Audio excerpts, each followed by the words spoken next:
So, kind of cool though, right? We just broke a Guinness World Record. We did something that no one's ever done before, and we took it from 10 politicians. I actually feel best about that. It's on both sides of the aisle, by the way. I don't care what side you're on.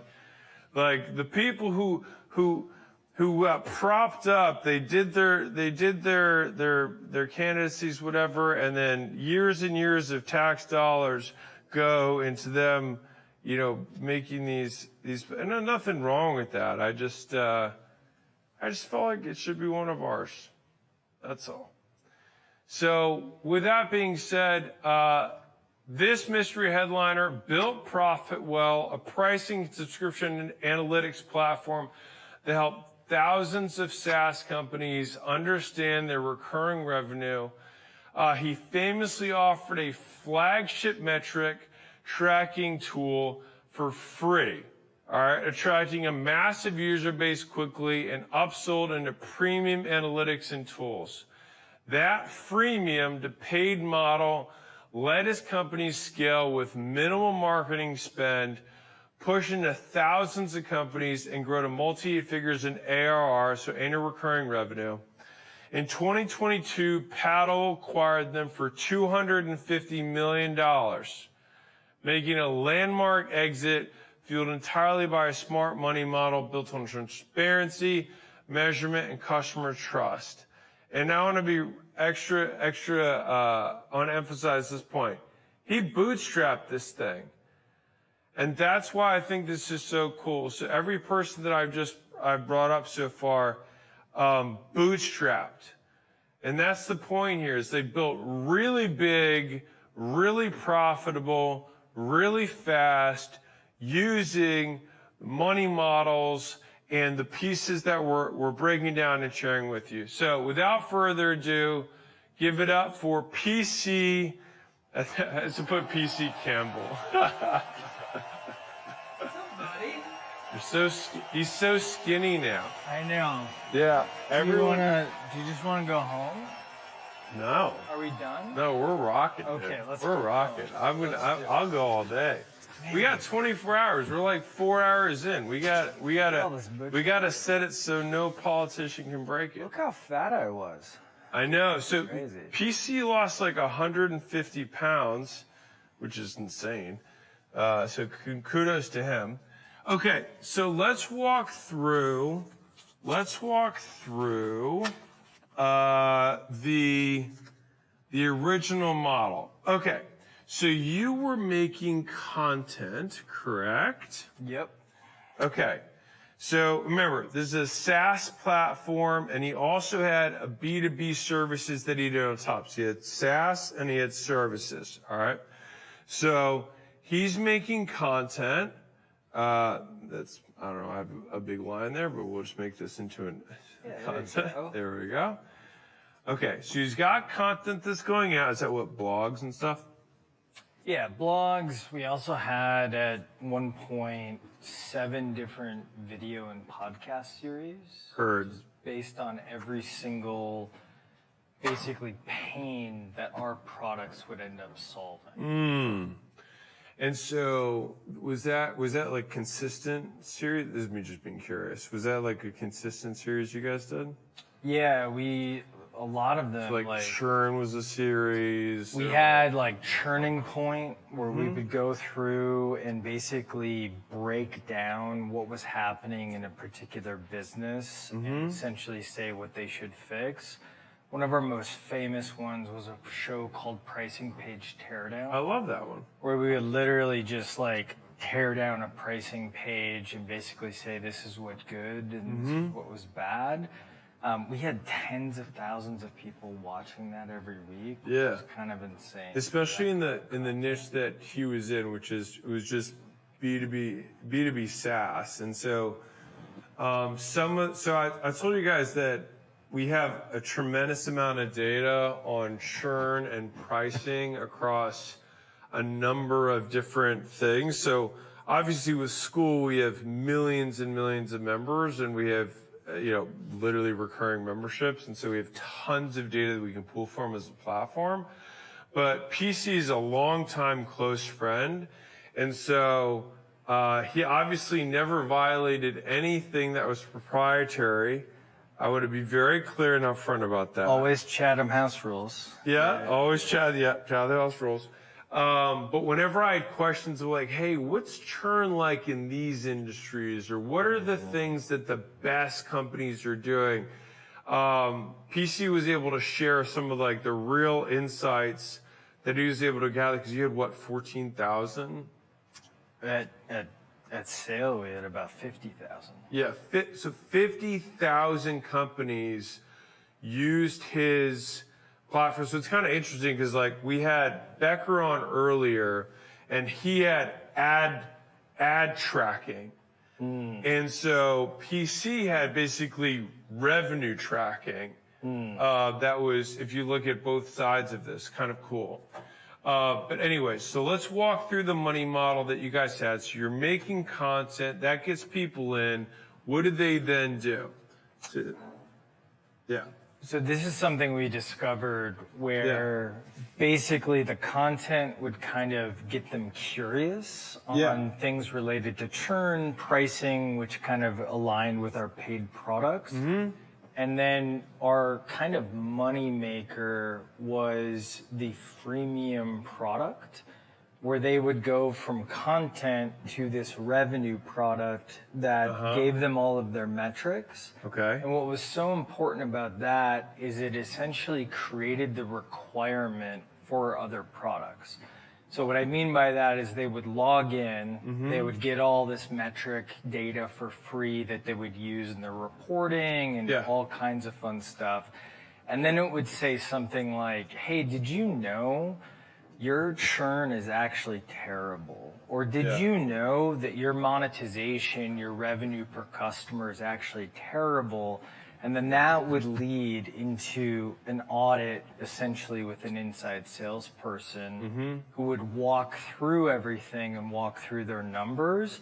And through that, we were able to not only show the pain, but also show that we had a solution for them to fight through that pain. So this is a little throwback to the leads book, but this is a lead magnet. There's 3 types of lead magnets. One of them is reveal a problem, and that's what the audit does, right? 100%. So once we have the audit, what was the offer that you guys did to, because you guys, so to be clear, they sold really high ticket stuff. So imagine you've got a business that's doing, $50 million a year in recurring revenue for software. If they can go from 50 to 60 and they've got a 10x top line multiple, for them the enterprise value increases $100 million. And so PC, being a pricing expert, knew that and then would gouge everyone. He would ethically charge an appropriate fair market price for his services and the value that he added. I start from the premise that more money is better than less money. And I think it's a wonderful premise. Yeah. So what was, walk me through what the offer was for them when you'd have one of these higher ticket, services that you do a pricing analysis, et cetera, with. Yeah, so it actually didn't start this way. Okay. It actually started with a $50 a month software product. Ironically, as a pricing software product. Yeah. But we ended up having people basically say, like, I don't understand this data. I don't want to do the work to do the data. And we said, okay, well, what can we fix about the software? And they were like, can we just do it for you? And we said, no, you can't do that. Like, VCs don't like services. We were going to raise money at some point. Right. And then they basically said, we'll pay you a lot of money. And we went, okay. Yeah, exactly. It's a bootstrap business. That's how you basically can fuel your growth. Which I want to say here again, like Becker bootstrap, PC bootstrap, Tom bootstrap, Rick bootstrapped, right? Like the point that I'm making here is like these all work because of the money models. Like if you have this set up properly, you can grow super fast because, like, the idea of taking our money, don't get me wrong, there's a few instances where taking the money actually is required. It's just not 90% of the time. Like, you can build the business and grow super fast with just a little bit more creativity about how you basically manage your cash conversion cycle. Okay. Yeah, so how you get leverage, basically. Yeah. Which is all this. So it was a $50 a month thing, and you decided that was not the way to do it. And where it ended up being was somewhere between $20,000 and $30,000 a month. Okay. So Yeah. you guys, Not right away, you guys but, do the, but you guys a do the pretty price short amount change of there? time. So when I make these statements about, like, hey, you probably have a double or triple in price, and you're like, no way. Well, $50 to $10,000 is a 20x, right? No, that's $1,000 is 20x. 200x is 10,000. So this was a 400x increase. 400x increase. Not bad. Not bad. Okay. So you'd offer $20,000 or $30,000 a month. Okay. What was the offer? How'd you get people? Because that's a lot of sticker shock. So what do you say to somebody? So essentially what we became is what's called a tech-enabled service. Yeah. And a tech-enabled service is you can't buy us without the software, so we won't do straight-up consulting. Yeah. And you can't buy the software without us. Yeah. And so what that kind of became, it actually didn't start off at $20,000, $30,000 a month. It started off as like hundreds of thousands of dollars as a big ticket item. Okay. But we ran into problems because going from zero to paying us $200,000 to $300,000 to $400,000 a year was a really, really big lift. Yeah. And so this is where this audit came in, because all of a sudden we were able to show that problem, and then also through coming up with this plan, which essentially was, hey, we're going to run our software to figure this out, and then you're going to make this much money. We're going to run our software to figure this out, then you're going to make this much money. Yeah. It basically showed them the entire year's plan right up front. So all of a sudden that lowered the risk of paying us $300,000, $400,000 a year. And then the big thing was, we said, oh, how can we soften that even further? Oh, it's not $360,000. It's $30,000 a month. Yeah. And that all of a sudden brought it down and actually got under some of the VP or director level, decision-making processes that allowed us to basically get in the door. And then what's beautiful about it is that we then have the year, talking about retention, which Becker talked about, we have that year to not only create the requirement from this, but then be like, cool, now you're up for renewal. Or, did you know we have these other 2 products that can help you with these other things as well? All right, so let's walk through. So this was, the offer was something that I call wave fee offer. So that's one of the continuity structures.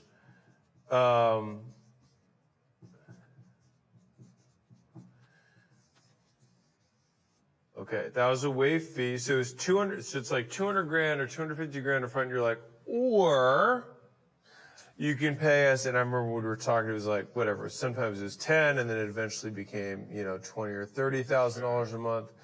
But that wave fee. Then, so let me, I'm going to say this so everybody so you can get it. So he says, listen, we can do all this work for you. It's going to cost you 250 grand. You can pay us right now and we'll do the work. Or you can get on the tool, right? And use our processes and whatnot. And we'll give you the work for free as long as you do this stuff. And so I just want to make sure that that little element was clear, because this wasn't just okay, it's $200,000 a year, let me just give you a monthly payment plan. It didn't work like that. That's not where the magic was. See the difference in the details? Like even me explaining how that sounds just a little bit different from positioning wise. You can pay us 250 grand for this one-time work, or I'll give you this $250,000 of work for free as long as you use our tool. And then once they got in, they could front load that, and they're like, oh, but now you're in my ecosystem, you're in my money model. Absolutely. And so then let's walk through what the classic upsell was. So this is a wave fee. Okay, so then there was an upsell from here. And what was the, what you said you had two other things. What did you do? Yeah, so we had two different types of upsell. One was like more pricing work, because there were more projects, there was more stuff that we could essentially do. Okay. And what's kind of beautiful about this, just as a side note, when you get your pricing right, what ends up happening is, yes, this is a service, but it has software-like margins. Yeah. It's what a lot of people don't understand. They add services and they just do cost plus on those services. Yeah, never do that for everyone who's listening. If you're providing value, get paid for the actual value. And then the other type of upsell that we had is we had this retention product, which was a pure software product, where all of a sudden that was pure, we got paid essentially based on performance, or how much churn we essentially recovered for folks. And what was beautiful about that is, for someone paying us $400,000 over here, that would become just an additional $150,000 to $200,000 a year. And that was a free trial that you did it for that, right? And it was a free trial. It was technically I don't know what you would call this, but basically we said, you try it for 30 days free. Yeah. You keep the money we make for you. Yeah. Or if you want to continue, you pay for it. Yeah. And so that lowered that risk, but notice how they're already paying me a lot of money here. This, it's kind of like selling the suit and then asking if you want the shirts. Yeah. Where basically all of a sudden, this is a really, really easy upsell. The classic upsell. Once someone has the shirt, they realize you can't have X without Y. Totally. You can't have fries without Coke. That's exactly right. You can't have pepper without salt. I mean, you can. You can, this metaphor can continue to go if you want, but But I want you guys to see, so basically, he had content that went to basically a lead magnet that then became a wave fee offer front end, which then repositioned, so he got these big commitments, and then ran classic upsell and a free trial with performance on downsell. So, and I think he sweetened it a little bit with the, not only will we make you more money, we'll give you the money we make you, or you can keep going. So it's better than free. Totally. It's a better than free trial. So you have these tiny little mechanisms. And so this is where the implementation of this stuff, which is why I'm giving the playbooks, is so important, right? So, let's talk about one real quick. So how many different software companies, after now doing the services that you did you have to raise prices with? Like our customers? Yeah. Over 80%. Yeah. It's insane. And I think it's kind of sweet, because I think it speaks to the entrepreneur insecurity. Like, is anyone going to buy this? Like, you were going through your story a bunch. Yeah. It's like, it's not going to be good enough, et cetera. So a lot of us, when we get that first customer, we go, oh my gosh, I got my first 22 signups, Dad. Yeah, dude, you send the picture. Yeah. And then what ends up happening is we don't revisit the price for years. I charged $2.99 for my first ones. Yeah, obscene. But then what you have to realize is that your price is the exchange rate on the value that you've created. Yeah. So it doesn't matter what you're selling, you have some sort of value, and because we don't trade goat for wheat in the economies that we play in, you're saying it's worth this much. But as your product continues to get better and better over time, all of a sudden that value is increased, therefore your price should increase. But again, you're still that insecure founder who kind of had that initial product. And so 80% of them, you have to raise the price. And I recommend, like, I have a bit of a preview on some of the pricing content here. It's great. Like, just running the price raise playbook, doing that tomorrow will make you money, mainly because I have seen it time and time again. They do not promise. I don't think I can promise either, depending on who is watching. But essentially, I have seen it time and time again that whether you're, T-Mobile using the playbook, I'll say my version of the playbook, or your Johnny and Jane startup, like, it's just one of those things you just never pulled the lever, and that's what makes it such an amazing lever to go after first. And I told you guys the stories of the 4 businesses. I could give you 400. Obviously, I would take the whole time we're talking today, but like, the strongest lever on pricing, the 4th system, the profit implementation playbooks, like, you could do nothing else. And if you just did that, it could change the business forever. And we're talking about some of the LTV stuff that we were talking about earlier with Becker. Like, I'm going to draw a picture to illustrate this. So if your business right now, let's say that you're running 20% margins. Okay, so you've got this, let's say this is your revenue. All right, and you're running, 20%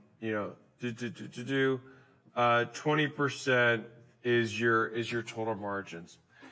If you find out that you're mispriced and you're like, I think I can get away with like a 30% price raise, or a fun one, I have a second tier that's 100% price raise that 20% of my customers will buy.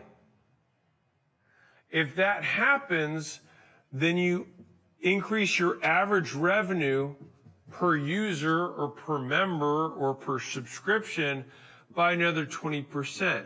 Now you hear 20%, you think, well, 20%, that's okay. But 20% is a double. Profit. It's all profit. It's all to the bottom line. But then we say, okay, well, what kind of impact does this make on the business? Well, if we double profit, we double lifetime value. You double lifetime value, all of a sudden you can afford traffic you couldn't spend before. All of a sudden you can afford talent to then double down again and keep going. And that's why this is why money models are so important. What's crazy to me is that, most of the pieces that are here, and you guys are seeing this, it's the details, right? The details are what make these money models work. If PC had just had let's roll it back, right? So if PC had just said, hey, buy my $200,000 consulting service, there would be no profit well. You'd have a couple of sales, and that would be it. But it's, how do I say, you know what, I'll just give you all this work that I just anchored at $250,000 for free. Yeah. If you XYZ. I think one of the biggest things to kind of hammer that point home is there's only 3 ways to grow a business. Yeah. You acquire more customers, you price them differently or price them better, or you get them to buy more or continue buying. Mm-hmm. And this is why, personally, I liked your first 2 books. I like this one better. Because when you look at all of the data, and if you improve each of those 3 levers at the exact same amount, Yeah. The highest impact ones are monetization and retention. And so while acquisition, and given the markets where they're at right now, just like CAC is going up across the board, everyone and their mother has a freaking ebook, et cetera. You need to be good at acquisition just to survive.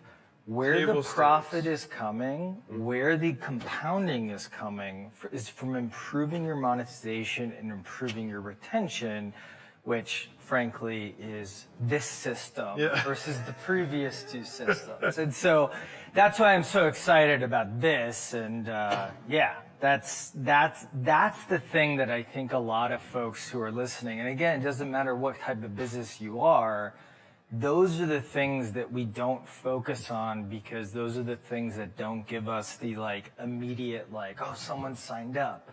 But those are the things that take a okay, like struggling business that's making less than the median household income in the United States to something where like you can either make more money and work just as much, or stop missing those dance recitals, stop missing those soccer games, and be making more money. And so that's why I think it's so powerful, and this is such an important thing to emphasize.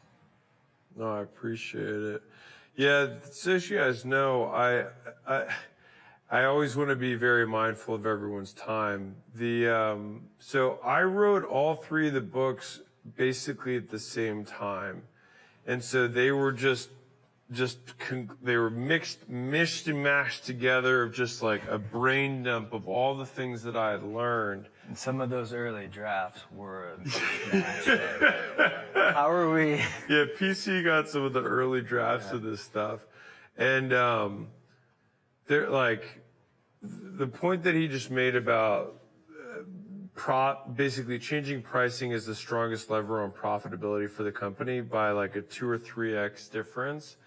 When I learned that, it just like, I basically look at businesses from a pricing first lens, because and it's also one of the lowest operational drags, but what's crazy is the reason that most people don't do it is because of fear.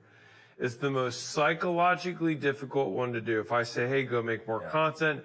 Hey, we're going to start a YouTube. Hey, we're going to start a podcast. Most entrepreneurs are like, cool, let's do it. I'm in. If I say, hey, I want you to double your prices and you're going to lose 20% of your customers, you're going to get some emails. Yeah, and you think that fear is just because, oh, I'm a small business, et cetera. Like, I'm telling you, the number of public companies that we worked with, the number of public company boardrooms that I've been in, where you have some of the, like, most credentialed people in the world, Harvard, HBS, all these other, some of them can't do math, but, like, these same people, because pricing sits at the intersection of uncomfortable and important, and just like anything that sits at that intersection, it's just like the smartest people or the most credentialed people, they just like, they pucker up and go, wow, we can't do this because, oh, if I change this, then like Judy's gonna blame me for this, or Sue or Dan is gonna blame me for that, and then just nothing happens. And it's that fear that prevents you from kind of scaling, to be frank. Yeah. Well, this was sick. $100 million men. Nice. Do I have a letter for Mr. PC? That's El Senor PC to you. Thank you. Do you wear this all the time? Nice. Appreciate it. Okay. From the VIPs, what's the biggest pricing lever someone can use to improve their money model? Biggest pricing lever. Okay. Got it. Well, if I give you one, that would be valuable, right? Yes. If I give you two, would that be valuable as well? All right, let it rip. Let it rip. Let me give you three. Okay. There. These are probably the top three things. You want it. I'm not as good as drawing. All right. You did more Fisher Price as a kid. I did not. So Here are the three things. The Okay. first thing anyone in this who's listening to this can do, the first thing is add-ons. Add-ons are the most underutilized aspect of all pricing. Now, add-ons can be additional tiers. Add-ons can be separate products. Doesn't matter what you're selling in here. Every single person, I've seen the data, can be selling priority support probably for about 10% of whatever your list price is right now. And just there's plenty of people who would pay that, and it's all pure margin. These are some of the elements that we talk about when I talk about different ways of doing transaction with customers. Like, what are the different versions of those transactions? Increased support is one of those things. Totally. And having different, basically, bullets in your belt. That's what that playbook helps solve, so you can just check the list off. Okay, so add-ons. Lifetime value typically increases, it depends on your business, somewhere between 20 and 50%. One, because they're paying you more, but most importantly, they're more in your ecosystem, and so they retain better. Second one. I think you might have been the person who told me this. I can't remember, but like, there comes a point in every customer's journey where they need to buy from you again, or they'll leave because they need to buy something. Yeah. And so either they're going to buy it from you or from someone else. So it's like, we have this idea that we're like, okay, they're paying, I don't want to bother them. It's like the best way to engage a customer and retain them is to sell them something else. And it's not, we've all heard the adage of like, hey, it's better to keep an existing customer than go get a new one, right? Well, it's even better to sell someone who already trusts you more stuff. Yes. That's the biggest thing that people miss out on. It's so important in today's marketing ecosystem. Okay. Second thing, term optimization. Okay. This comes in like two flavors. The first flavor is if you have something on, let's say, a monthly type customer or even a quarterly type customer, go to those particular customers and try to get them on a longer term plan. So annual plans if they're on monthly or quarterlies, monthly plans if they're on quarterly plans if they're on monthlies, and most importantly, don't just ask them when they first sign up. Yeah. They have no idea the value of the product. The biggest thing to go after is as soon as they know the value, hit them up every 45 to 90 days, depending on how comfortable you are, and just make sure that you're giving them the opportunity to get up there. Mainly because what ends up happening is retention is just so much better, and then lifetime value is so much better. But if you only ask them when they sign up, all of a sudden they don't realize that like they even have that option. And then the other part of this is the thing I didn't talk about with our larger scale plans, our like hundreds of $1,000s plans. One of the most beautiful things you can do is you sell to the person that you need to, the director, VP, whoever. But with those size deals, you normally go through a procurement process. And so one thing to do is if you have procurement that you discover in the sales cycle, just raise your price by 10%. Because that procurement person wants to basically like get a discount. But after the deal's closed, month number 2, go back to procurement. Hey, do you want another 5% off? Yeah. Cool. Pay me the entire value of the contract. And that's because they have somebody who doesn't, I will just say as somebody who has a large, a relatively large company. You sold if you don't have control in finances, sometimes people are like, hey, well, I thought it made sense to put the $1 million up front because, I'll tell you guys a real story. my team, I love you guys. This is not like, it's all, like, we're all good, okay? I told you guys about the workshop we started doing so we could put together the data so we could do this, right? Now, so we gave out like shirts and hats and stuff for people who came. And so, there was a decision that was made, that we should, because someone made an offer. Nice.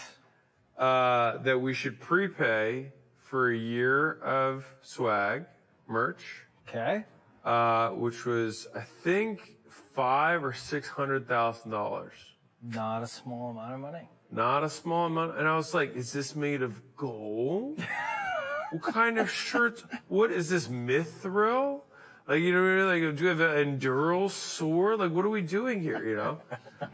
And so, anyways, I say this because I did pay $500,000 or $600,000 for merch ahead of time. Yeah.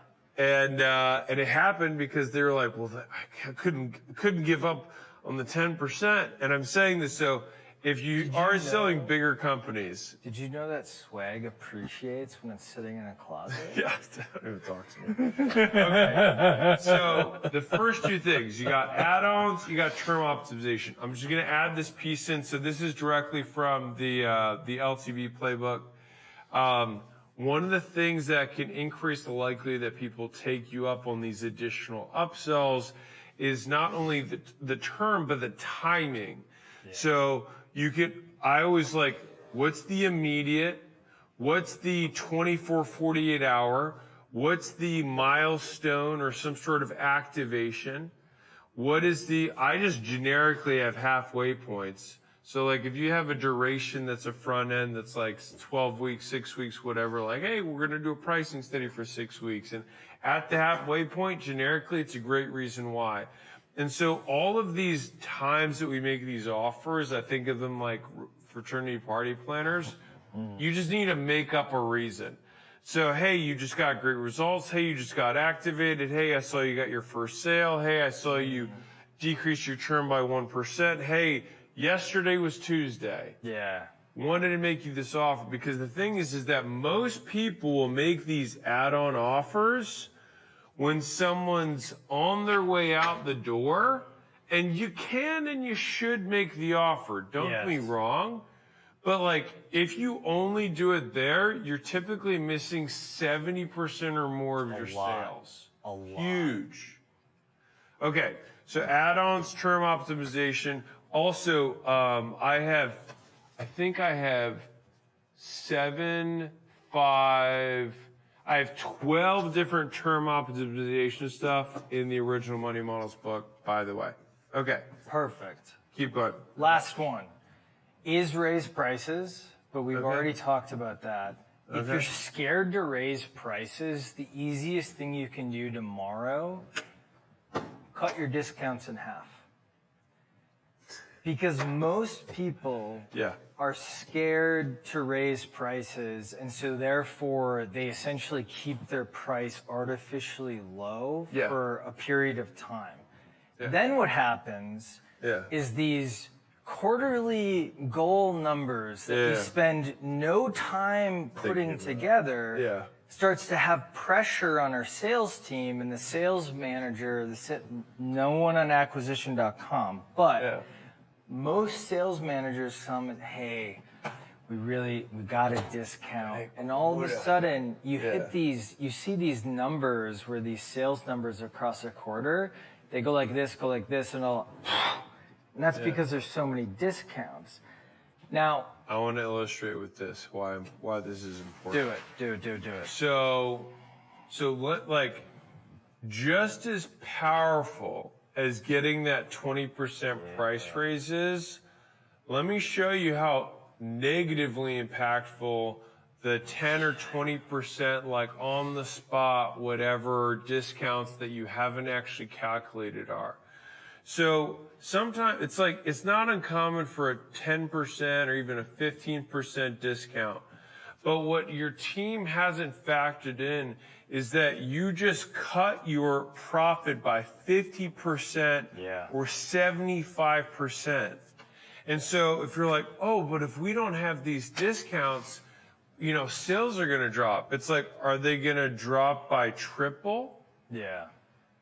No, they might have a 20% drop. 100%. Well, it's worth it to have 20% fewer customers at 3 or 4 times the margin. So I just want to emphasize that for that point. Okay. And I think the biggest thing is there will be complaints, and depending on the veracity of your sales team, you could probably say something along the lines of like, we'll do some, you know, some comfort around quotas or something like that if it doesn't work out. I have seen a cutting of the discounts, and you might be a discount brand, but if you're wondering if you're a discount brand, you're not. Yeah. Like, we're talking like basically 99-cent stores, et cetera, and most of you are not that, even though it feels like you need to be that. I don't want to say I've never seen this not work, but it is very rare that I see someone cut discounts in half and anything changes except they make more money. Yeah. Because most of the time the discounts were set artificially in the first place. No one thought about it to begin with. And so all of a sudden, and then it just degrades over time because one quarter 10% works, so the next quarter 20% discounts must work. Yeah. Even though conversion rates stay the same, all the sales numbers stay the same. So long story short, you should raise your prices, but if you're uncomfortable, the way you can do it to kind of like gateway yourself into pricing changes, cut your discounts in half, see what happens over a month or a quarter, and then that'll give you, normally like you'll get more confidence, and like answers to pricing questions beget more questions, which beget more answers, all of which beget more money. And so that's the number one thing, or those are the 3 things that I would think about, no matter the business on the phone. Appreciate you, man.